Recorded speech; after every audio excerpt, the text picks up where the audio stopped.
Hello, my darlings. Welcome to Campfire Dark. If you think I sound like Sapphire, it's because I love her. Today we're going to be reading a story from r/no sleep from Reddit called I Have the Ability to Touch Objects, but only when the power is on in the attic, posted by u/MilesCastle. This was 2 months ago. The owner of this house is a fucking writer. Better than the last owner, I guess. He never used the attic, never turned the lights on. Before Mallory came along, I spent 20 years in darkness. So now, when he gets groggy and goes to lay on his futon, I can at least go to his computer and browse the internet and catch up on current events. As long as Mallory leaves the lights on, I can type, which he usually does when he stretches out on his bed and drifts off to sleep. Like I said, I usually just browse the web, read the news. It kind of makes me feel less isolated. Some tainted wisdom from a ghost: live your life while you can. Because once you're a ghost, you'll take just about anything to get a sense you're among the living, even when you're not. Anyways, because of what happened recently, I realized I want to write out what happened.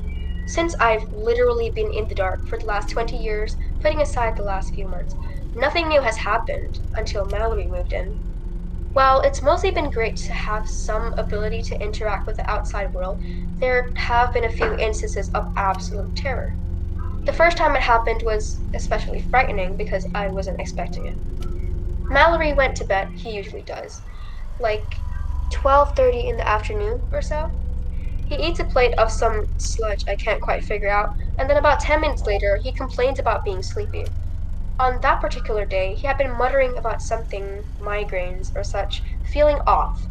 After it looked like Mallory was sound asleep, I went to the computer and began to browse. I just stood there minding my own business when I heard strange noises coming from Mallory's direction. He seemed to be whimpering, his eyes fluttering like a dog's. No, that wasn't the scary part. As a ghost, very little frightens me, of course, but when I approached Mallory, he started to growl.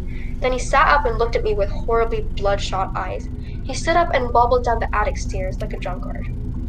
I didn't see Mallory for a while after that, but when he did return, he had dirt under his fingernails. He looked as pale as a corpse, sweating and a look of almost frenzied confusion in his face. He lay back down, and when he awoke, he stared down, perplexed, at his hands. He muttered questions about the dirt smeared all over them, grimacing, and said he had to wash them before Sarah came home.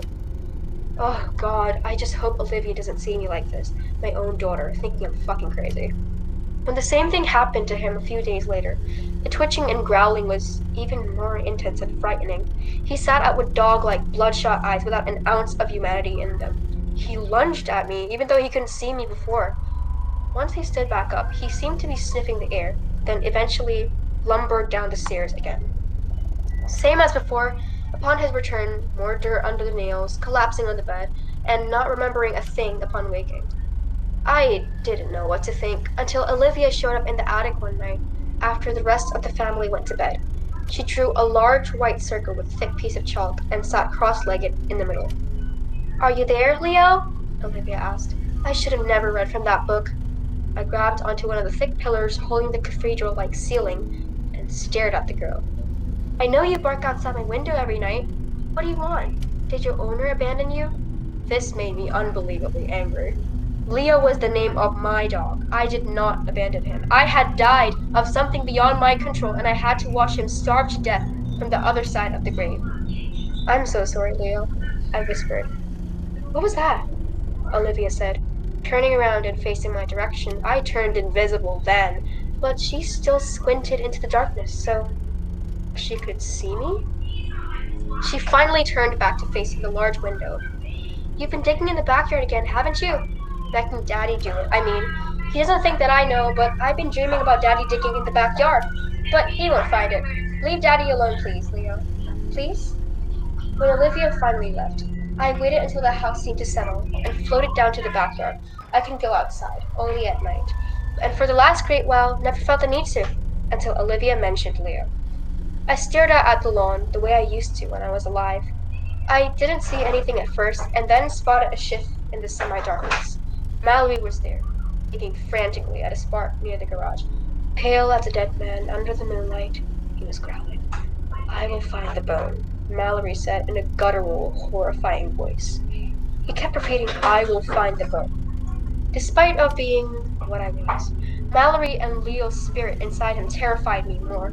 I remained near the house, looking at the unnatural scene. I knew I didn't want Leo to see me, so I went up to the attic again. Thanks to Olivia, the lights had been left on, which meant I could touch things. Part of me relished the quiet and the ability to absorb the outside world through the internet. Then I got to thinking, what do I need to be searching for? Something told me that I should look through Mallory's notes. He often used Google Docs, and I often caught him scribbling notes before writing his stories. I hadn't done this since Mallory began to have those horrifying seizures on the Futon, waking up like some sort of deranged canine hell-bent on finding a bone lost decades ago. Mallory's recent story gave it away, very clearly, I'd say. Why did my master abandon me? I don't like being hungry. Oh, Leo, I said. Even after all these years, you still make me feel like absolute garbage. I didn't have to read the whole story, just the beginning notes. It talked about how shortly before my death all those years ago, I became intensely angry with Leo. I always got angry with him for burying his bones because he'd always dig them up later and dig new holes to put them in. The yard would be a complete mess. My neighbor at the time constantly complained about the eyesore. Then it hit me. Once I managed to take the bone from him, I tossed it into the yard, far away from the range of its chain. Sorry, Leo, I remembered saying. I don't want Harold complaining again. Harold was such a pest. I'd do just about anything to shut him up. With the knowledge from that memory, I decided to go back down to the backyard, this time to the garden. Believe it or not, I found the bone next to the side of the dilapidated garage. It was still there. I thought maybe strong winds would have maybe pushed it to the yard behind my own. It had been a long time, after all. The reality was, at the time, I didn't want to throw Leo's favorite bone away, so I chose to weigh it down with heavy rocks. I'm not sure why I did that, because it wouldn't score me any brownie points with him. But then I realized I couldn't remove the rocks. I was far away from the lights of the attic, so I had to get closer to him, let him chase me to the bone's location. I floated to where Mallory was digging, and it took him several moments before he sat up and glared at me with those angry, bloodshot eyes, made even more horrifying and disturbing by the moon's light shining off of them. He growled again, upper lip rising to display human teeth.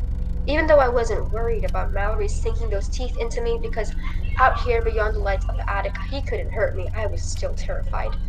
Mallory lunged, and I did my best to remain a few paces ahead. Once he spotted the bone, though, the bloodshot gloss over his eyes seemed to reduce, and he began to dig through the pile of rocks. My job seemingly complete, I started to make my way to the house. I stopped when I heard something on the other side of the neighbor's fence. You know, Miles, I've been rotting here, same as you. Only thing that gave me peace is that the dog didn't have his goddamn bone. I thought you just didn't like the eyesore of all those dug holes, I replied. Sure, but the fact that he didn't have his bone was like icing on the cake. I always hated that damn dog. Well, looks like you're back to being miserable, I said, like old times. At that, I floated up to the attic.